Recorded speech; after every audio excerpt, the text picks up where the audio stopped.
Denver after a soggy May snowstorm. This week's storm dumping up to 2 inches of rain around the Denver metro area. Some parts in the Rocky Mountains are getting more than a foot. That snow is keeping some of the ski resorts open for yet another weekend. You used to ski a lot out west, right? Of course, I love it. In June? Well, I've skied in July. Oh, that sounds amazing. All right, thanks for joining us. Outnumbered starts right now. Fox News alert, new reaction from President Trump to Rudy Giuliani's revelation that President Trump reimbursed his lawyer, Michael Cohen, for the Stormy Daniels payments. The news sent shockwaves across the media and reportedly at the White House, too, putting Press Secretary Sarah Sanders on the defense. Now President Trump says Giuliani just started and he'll get his facts straight. That's what he said. This is Outnumbered. I'm Melissa Francis. It's Friday. Here today, host of Kennedy on Fox Business, Kennedy, Republican strategist and senior fellow for the Independent Women's Forum, Lisa Booth, former deputy spokesperson for the State Department and Fox News analyst Marie Harf, and joining us on the couch today, Town Hall political editor and Fox News contributor Guy Benson. Everyone knows that Guy and Marie will co-host the new radio show on Fox News Radio, Benson and Harf, which is launching on Monday. I've heard that somewhere. I know. It's going around. Yeah. Every show on the network. Good for you guys. BensonandHarf.com. That's an excellent Sirius plug. XM channel 450. Wow. We should hire you. Yeah, Kennedy's the new spokeswoman. I love it. Right here. I love it. All right, let's get to it. President Trump reacting after Rudy Giuliani's revelation that the president reimbursed his personal attorney for those payments to the porn star. Here's the president this morning. Rudy is a great guy, but he just started a day ago. But he really has his heart into it. He's working hard. He's learning the subject matter. And he's going to be issuing a statement, too. But he is a great guy. He knows it's a witch hunt. That's what he knows. He's seen a lot of them. And he said he's never seen anything so horrible. He started yesterday. He'll get his facts straight. He's a great guy. Woo! All right. Many in the White House say they first learned about the reimbursement from Giuliani's Wednesday night interview with Sean Hannity right here on Fox. Yesterday, reporters asked Press Secretary Sarah Sanders to explain the discrepancy. Watch this. You said on March 7th there was no knowledge of any payments from the president, and he's denied all of these allegations. Were you lying to us at the time, or were you in the dark? The president has denied and continues to deny the underlying claim. And again, I've given the best information I had at the time. And I would refer you back to the comments that you yourself just mentioned a few minutes ago about the timeline from Mayor Giuliani. Why can't you just answer yes or no whether you were in the dark? I think it's a fairly simple question whether you just I think it's a didn't have the fairly simple information answer that I've given you actually several times now. I gave you the best information that I had, and I'm going to continue to do my best to do that every single day. So there's that. And then the president saying today a full list is going to be coming out detailing what the Cohen retainer was spent on. Wow. I know I fell off my chair in my office watching that. Guy, what did you think? Well, for the president to have his new lawyer come out and mount a new defense on the Stormy Daniels stuff all over television, particularly on this network, and then Trump comes out a day or two later and says, well, he's new here, he'll get his facts straight. That's not usually the order that you want to do things in. And now we're learning, and I think Trump alluded to it briefly in that scrum, he said that Rudy is going to put out a new statement clarifying his previous statements that were supposed to be clarifying of this whole situation. This is not going well. Although, Kennedy, I would say on the flip side of the coin, that there are people who believe, okay, so they went in and they grabbed everything out of Michael Cohen's office. Those documents were going to show that the president did, in fact, reimburse Michael Cohen. So this was a way to come out and get the fact out there before somebody else on the other side came out and said, ta-da, here's proof. You know, you kind of like get the bad fact out there and get the news cycle over with. That's very good. Unfortunately, the news cycle isn't over with. That's what's problematic because we're still talking about it. It's day 3. There are clarifications. There are tense exchanges with the press. And all of this is, as you know, a huge distraction from some very pressing matters at hand. And I'm sure everyone in the White House wants to get past this. I think the best way to do that is to not come up with a new set of facts when they become convenient, or when there is a set of facts that is going to make light. You should just really put out the honest set of facts from the get-go, so you don't have to change anything. Like if this is story number 7, right, then they're going to have to go to story number 8 within 2 days. That is not good planning. Well, I think there's credibility problem for the White House, too. Well, I think there's been some sort of attempt to try to take the possibility of a campaign finance law violation off the table by the way the payment was done. And that's fine, but then creating other issues on top of that. I'm not. Right. Wait for it. But the problem is, if Giuliani will get his facts straight and that he needs to learn the subject matter, why in the Lord's name is he out talking to the public right now? And so I cannot comprehend this. And as someone who's worked in political communications, who's worked on campaigns, worked on Capitol Hill, there is nothing more frustrating than seeing someone create more problems that didn't need to exist for themselves. So seeing this train wreck go down is incredibly frustrating. Also, just from a legal standpoint, if you're the president, I would be worried that this is your team that's representing you in a host of some really serious legal problems right now with the Mueller investigation and also with this Cohen issue as well. So, I mean, you got to be a little worried right now. What I don't understand, though, is what was wrong with the version that Rudy Giuliani came out with. Like, what's the next fix going to be? Well, that's the question. At this point, none of us know what the real story is. Was it story 1, 2, 3, 4, 5, 6? No. Or, no. Today, the president basically said no. So this is a credibility problem for the White House, because if you stand up there and you say absolutely not, the president did not pay this back, and then whoopsie, it turns out maybe he did. What else is she not in the know about? And as someone who stood at that podium, I feel bad for Sarah Sanders in that instance, that she did not. If someone didn't tell her the truth and sent her out there with bad information, that is not fair to her. And I will also say that the other. I mean, that's also a job that you've done at the State Department. You worked with President Obama. Exactly. And for someone to go out to that podium. You guys always coordinated your lives. That's what I really No. That's not fair. That's not fair. But what I was also going to say is, interestingly, in that scrum, now the president says we're going to get a full list of what his money was spent on. That was kind of funny, though. Guys, but wait, are we going to get a full list of everyone who's been paid off? That's still a valid question. I mean, I don't think the Stormy Daniels thing in and of itself is a political anvil, but I will say, if there are other things that Michael Cohen had to take care of, and if each one of these things has a loudmouth, blathering attorney who's going to spend all day in a tent camped out at MSNBC, that could be a great distraction. Can I does anybody in America still care about this? I mean, haven't you kind of concluded that he probably did this thing, it's gross? Then why maybe he paid someone off. Let's just let's move on. Unfortunately, we can't move on from it because it's as though Rudy Giuliani gave the centipede 200 more legs. Yes, they put it back in the news. The story could have ended a long time ago. There's no reason that we should be talking about it right now, to be honest. We have to move on. Go ahead, Kennedy. Oh, thank you very much. Look at this couch, already hotter than grease. Heated grease, that is.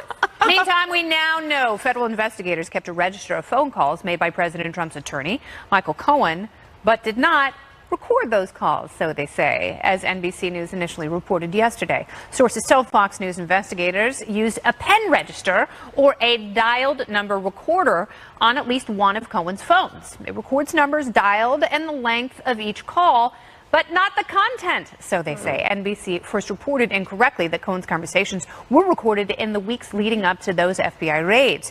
The report also claimed investigators recorded at least one call made to the White House. After NBC issued a correction, President Trump tweeted, "NBC News is wrong again. They cite sources, which are constantly wrong. Problem is, like so many others, the sources probably don't exist. They are fabricated fiction." NBC, my former home with The Apprentice, brought to you by Nabisco, is now as bad as fake news CNN. Sad. And counselor to the president, Kellyanne Conway, suggests media bias is to blame.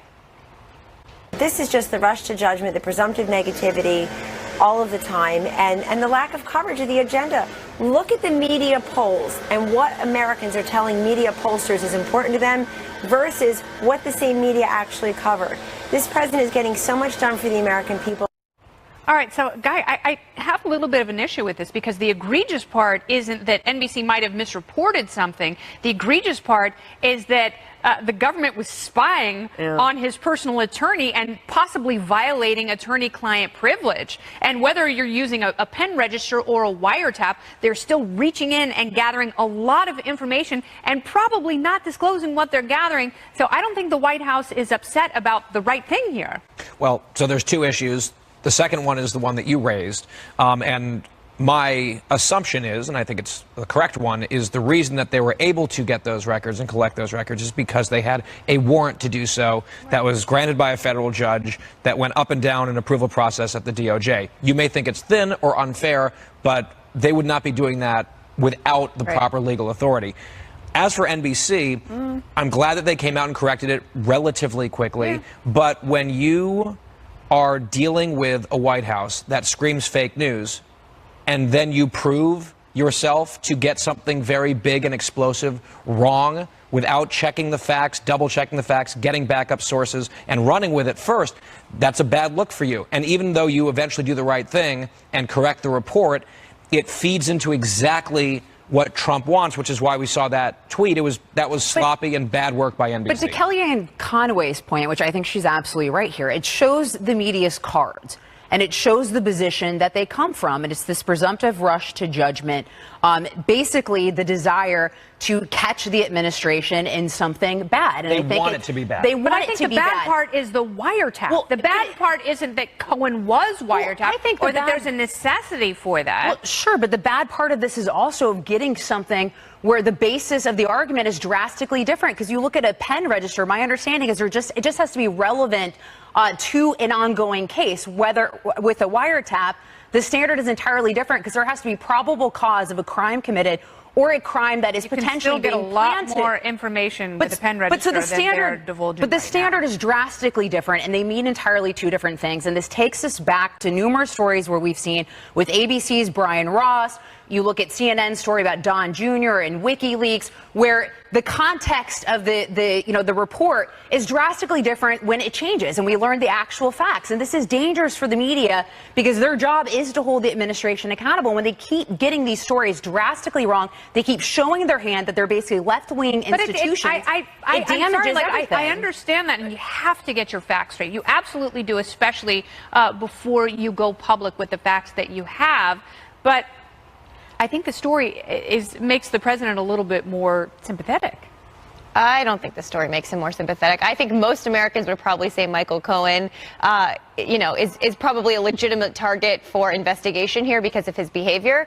But to Lisa's point, I don't think, and I have no idea, but I don't think NBC just made something up. They had bad sources. They didn't do enough to vet them. They didn't do enough to confirm them. But you named 3 stories in 470 almost days. Well, we don't have time. There's also this CNN story about Anthony Scaramucci. I mean, we could go on and on about these stories. Let me finish before you give me story number 4. There have been you just said I only gave you 3 stories. I'm trying to help you out. No, I'm glad you gave me 33% more stories. I'm glad you gave me a 4th one, but there have been thousands of really good stories about this White House that have turned out to be true. So it's not that the media is whole cloth inventing things. Sometimes they have bad sources, and sometimes they go too fast with things in this news cycle. Why are they going too fast with things? Because our news cycle is crazy, and every outlet gets things wrong sometimes. So you don't think we should be very careful of truth to criticize people for that. You think the mainstream media, you don't think there's any semblance of truth that there is a presumptive judgment with the mainstream media and the way they view the Trump administration, that this Trump administration is treated differently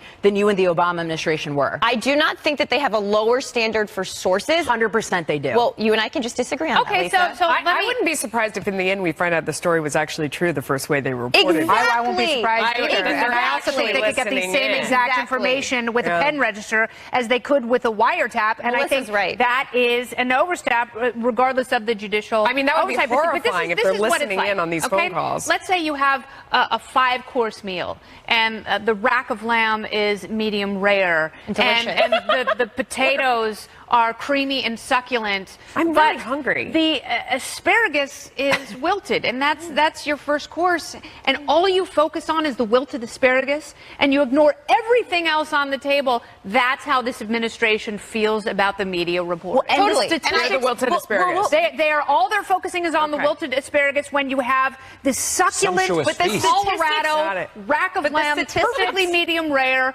You know, that's perhaps North Korea. The mashed potatoes are the economy, and I have to say the stuffed mushrooms are ISIS. But the statistics on the way this media treats the Trump administration versus the Obama administration are supported by facts that they are treated drastically different, and the level of coverage, negative coverage versus positive. It may be, the asparagus may be true, but that's not all that's on the table. I'm starving now. Thank you very much. I would like a drink. I think Someone you give me a need to glass read the of wine. We have much more to feast on, including confronting China's stepped-up military aggression on the high seas. The stern warning coming out of the Trump administration is headed up to here, and whether it's about time they're fed up, we'll discuss. We will continue to do our operations and ensure that the Chinese understand that they can. As U.S. and Chinese officials hold high-level talks on tariffs in Beijing right now, tensions flaring on two military fronts. First, the administration warning China of, quote, consequences for its ongoing militarization of the South China Sea. The Chinese have built artificial islands in those hotly contested waters and installed airstrips and missile systems on those man-made islands. Chief Pentagon spokesperson Dana White. We've been very vocal about our concerns about them militarizing and these artificial islands.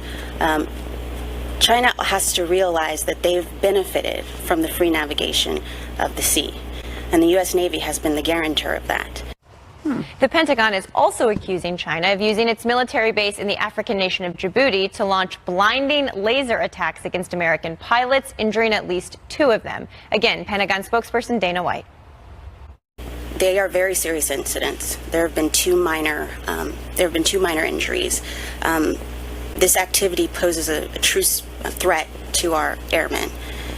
We have formally demarched the Chinese government, and we've requested that the Chinese investigate these incidents.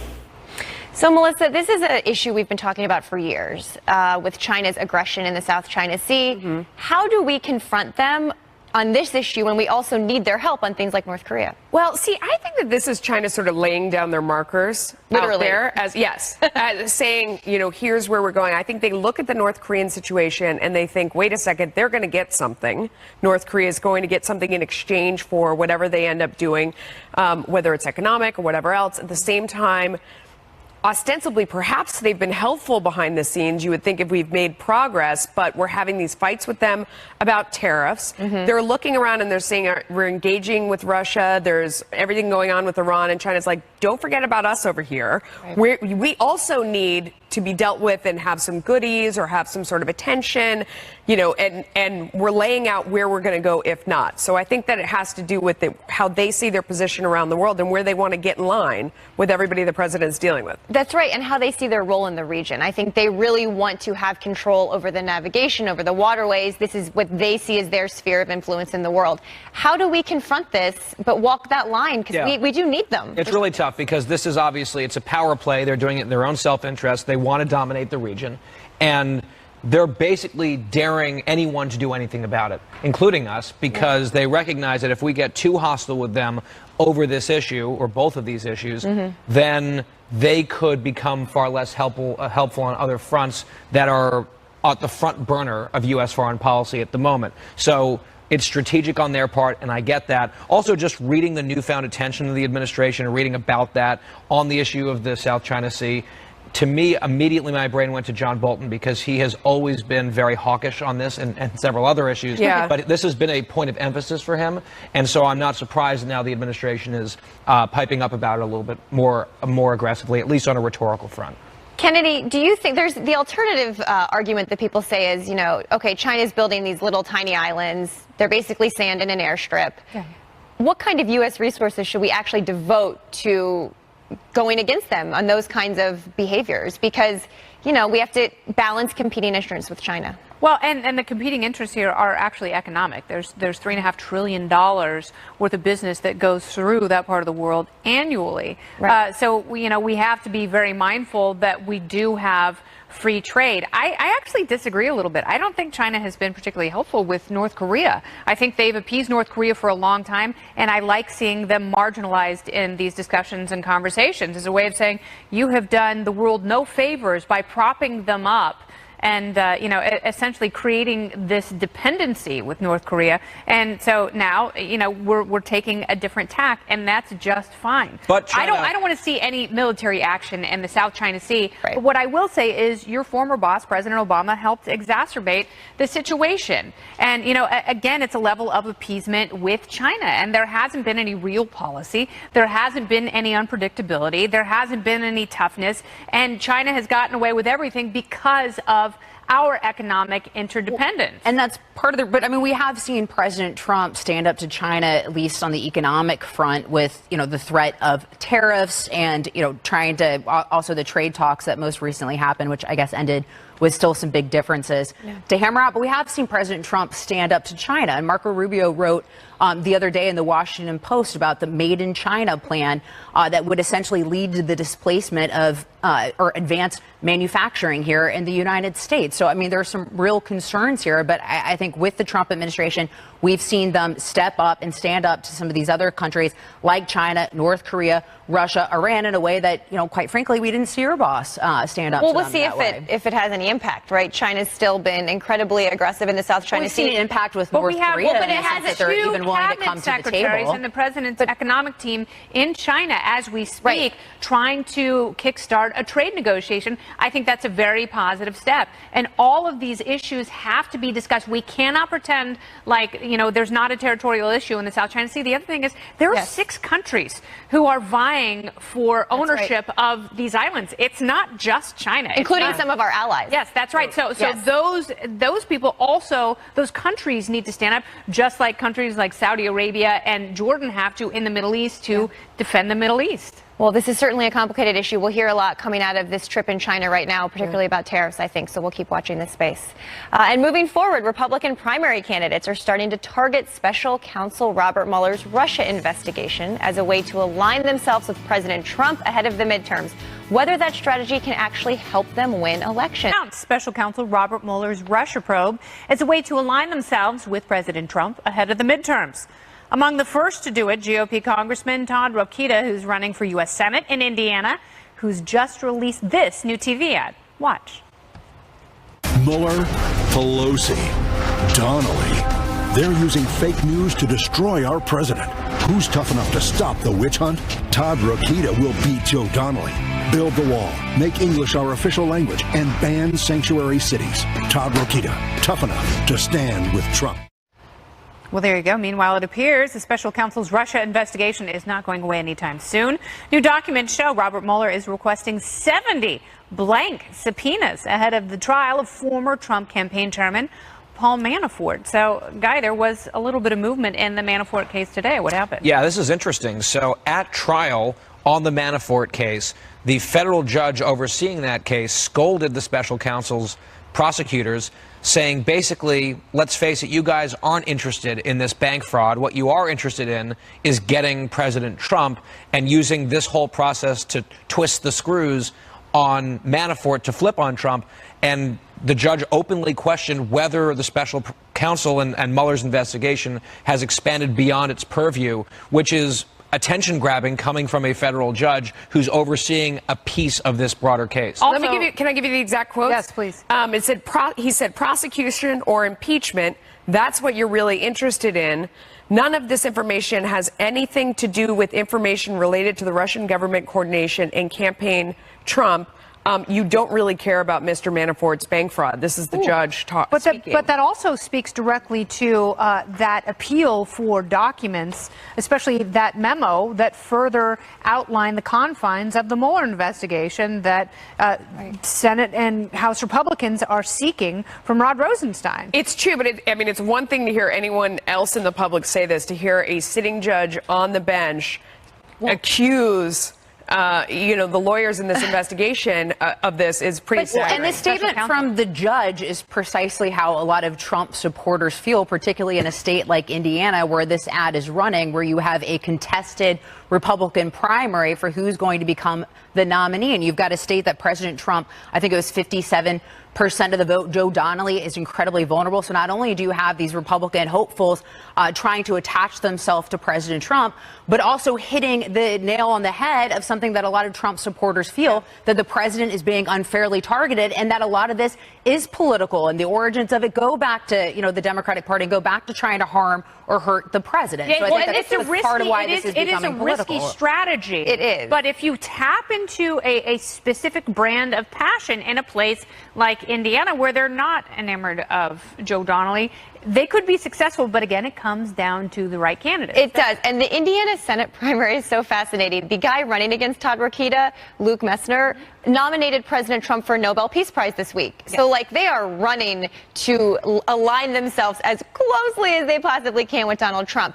Donald Trump, though, is not universally popular. As we know, his base holds steady, and his numbers have gone up a bit, as you point out a lot, but it's not enough to win an election. So it'll trying to win a primary. Right, to win a general election. But if they win the primary. But in West Virginia. But what will be interesting, though, is whether or not these candidates will want the president to come campaign for them. We've seen reporting that some will. In Indiana, either one of these. Some will. Indiana, they will. Indiana, West Virginia. You look at any of those 5. But there are other places where you've got to focus on the issue and not the personality. Exactly. And that's an important distinction that has to be made race by race. And in a lot of, particularly these House districts that are in swing districts, there's a lot of reporting that they don't want President Trump to come campaign. Nobody's going to run. It'll be interesting. But nobody's going to run the same campaign in each of these congressional districts. That's how it works generally. I think it's interesting. We're a long way from Trump is toxic. From this, they're going to get crushed in the midterms because he's so wildly unpopular and he's the most unpopular president ever in the history of the world.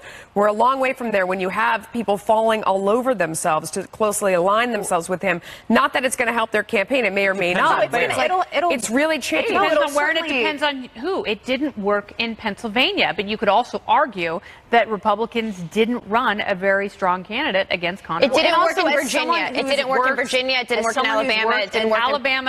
It didn't work in Virginia. Alabama didn't work in Virginia. As someone who's ran worked a Petterass political campaigns throughout my career, it does help you in a state we're also seeing this in West Virginia as well, where each of the primary candidates are embracing President Trump because it's a state that he's won by 42 points. Of course, candidates matter. You look at the Pennsylvania special election. Conor Lamb was a good candidate, right? So, of course, candidates matter. But if we're going to see a completely different story play out, as I mentioned, in these 5 Senate seats where President Trump won those states by, double digits, we're going to see a completely different story play out in the way that those candidates embrace President Trump than some of these congressional districts, as you mentioned, where you have 23 congressional districts that Hillary Clinton won. Yeah, but we are going to see instances where what's interesting the president wanted to come campaign. But Mueller offers a new political demon, and it's not just Nancy Pelosi. It's not Hillary Clinton. I mean, this is a new element. Will that resonate with voters? It will resonate with a certain subset of Republican primary voters, which is what these guys are aiming for right now in Indiana.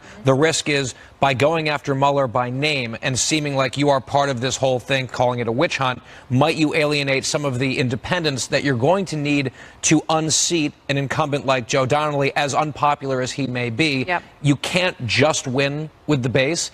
And most polls show, all polls show, that a large majority of independents do not support firing Mueller, do not see him as the enemy. Right. So this is a base play right now for the task that's directly in front of them. The next task might maybe you require shift some completely and massaging. only talk about the economy and further tax cuts that are ahead, like making those unemployment individual below cuts 4%. permanent. I mean, unemployment dropped below 4% for the first time since the year 2000, thanks to Trump and Republican policies. Talk about that and shout about it. Conan O'Brien reference. Shout that from the rooftops if you're the Republicans. All right. Well, we are going to shout about the president, who will be addressing the NRA convention in Dallas this afternoon. His remarks come as Democrats are looking to embrace gun control as a big issue ahead of the midterms. What the president needs to say. We'll discuss. We'll debate And that's the president, while he entertained ideas from the other side of the aisle and people who wanted to restrict Second Amendment natural rights, he ultimately put his foot down and said that your Second Amendment is your Second Amendment. And so gun owners are looking forward to hearing the president address them.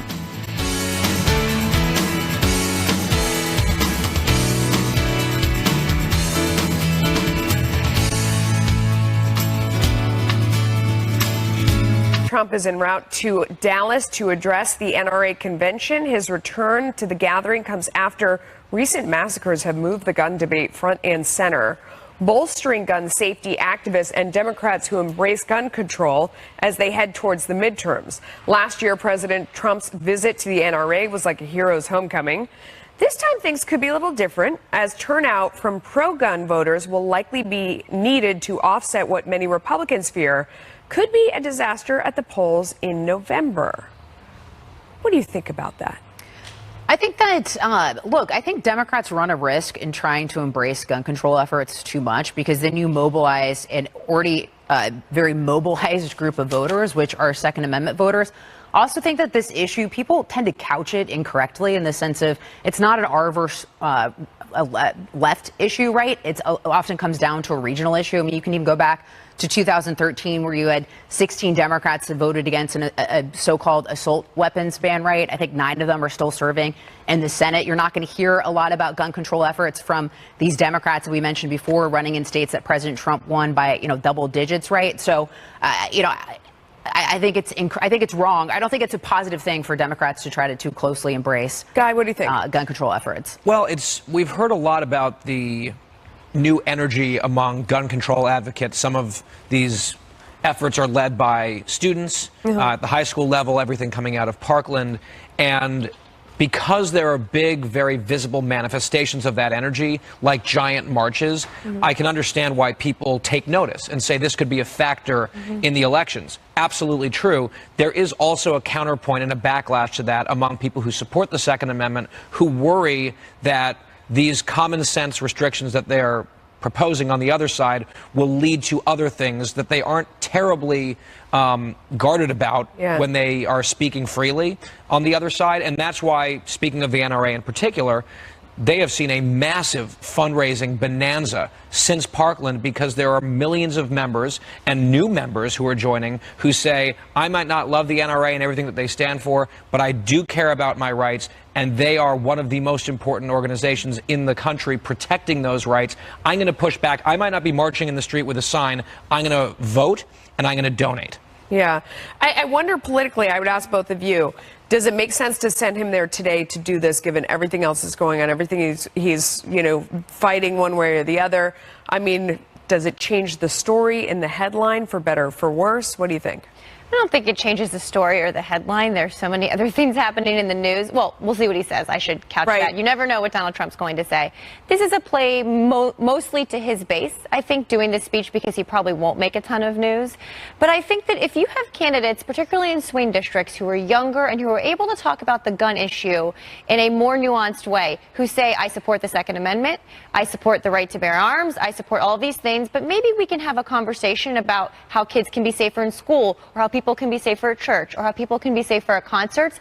I think if you have a younger generation of politicians who are listening to these activists on the ground, you may be able to change the conversation. Not this year, maybe not next year, but this is how these conversations change. I mean, Ronald Reagan supported an assault weapons ban, and now look where we are. These policies change over time, and it feels like this may be a moment that's starting to shift. We'll see. I also briefly think, yes, there's an effort here by the White House to get the president out there and rally the base, but I think also this president really feeds off of a crowd's energy. Yeah, and that's he true. feels bombarded right now from all directions on the Mueller front and other issues. Stormy Daniels, getting him in front of a huge, cheering, supportive crowd lifts his spirits. And I think that's actually part of the strategy here as well. You think so? I think the president and the NRA both feel like they have been inappropriately demonized, and there will be a lot for them to commiserate. Yeah, exactly. Okay. No, but there is something to that, because the NRA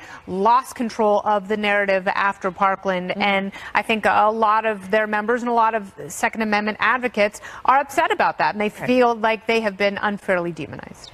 President Trump and top Border Patrol officers firing back after a new report shows migrant traffic along our southwest border up more than 200% in April compared to last year. Whether it's time for lawmakers to take action, we'll debate. We're asking Congress for help to shore up some of these loopholes and change the way the law is executed in immigration enforcement. President Trump firing back after a shocking new report shows migrant traffic along our nation's southwestern border surged 223% last month compared to April last year. That's according to U.S. Customs and Border Protection. The president tweeted, quote, "Our southern border is under siege. Congress must act now to change our weak and ineffective immigration laws. Must build a wall. Mexico, which has a massive crime problem, is doing little to help." CPB Deputy Commissioner Ron Vitilio said that wrong, but says the White House cannot successfully tackle this problem without Congress. Take a listen. We have a renewed commitment in this White House, this president, about border security. Secretary Nielsen says that border security is homeland security. We're seeing these rises in the numbers because of what exists in the way immigration law is enforced in the United States. We've got to close these loopholes. The president has given us resources to add wall. We've got this deployment of the National Guard. We're trying to hire agents. We're adding capability with technology and access to the border. But we need some of these laws to be changed so that when people get arrested, they're quickly removed back to their country. So President Trump, calling for Congress to act. But look, we're heading into an election season, right? So, do you foresee anything happening in Congress on this front? No. Even when there was a deadline looming and there was bipartisan support for some sort of a compromise on DACA and border security, we didn't get anything there. There were 4 compromises put forward in the U.S. Senate. They went 0 for 4 on passing any of them. So I think this report, though, a 223% surge in illegal immigration across the southwestern border, once again underscores the fact that our border is not secure. And I think a lot of people, I'm open to solutions on immigration. I'm not a super hardliner on that issue. However, when you have elites in this country claiming that the border is close to secure, or let's figure out what to do with all these illegal immigrants who are already here and normalize their situation and let's focus on them without fixing the problem that continues to exist, many normal people say that is crazy. That is dealing with a symptom while there's still this sort of open gate. And that's why President Trump was such a successful candidate, because many people in both parties with good intentions were unwilling to simply clearly state the truth, which is the southern border is not secure. That remains true today, and it's not okay.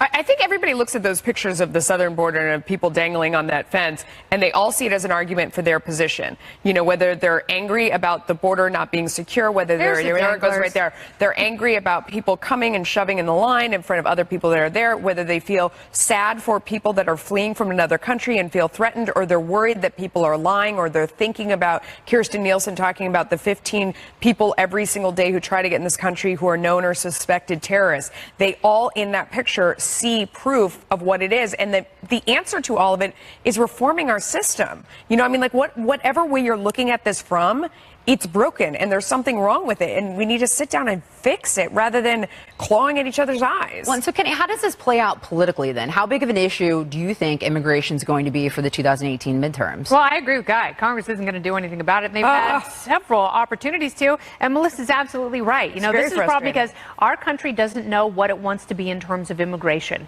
On one hand, you want businesses to have guest workers who come in and help when unemployment is historically low, which it is right now, but also, and this is something that we don't talk about very often, that there is an influx of immigration, illegal and otherwise, when the economy is improving. After 2008, the numbers started to go down. And when President Trump was elected, there were fewer border apprehensions because people weren't crossing illegally.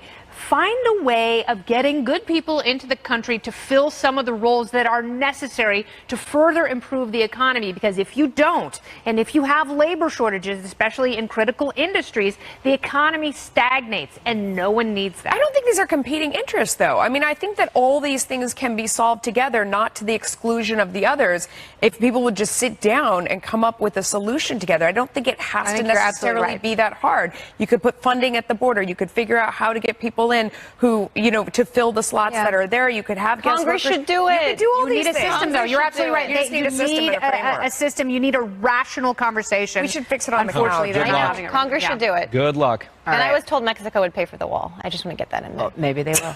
All right. Well, more Outnumbered in just a moment.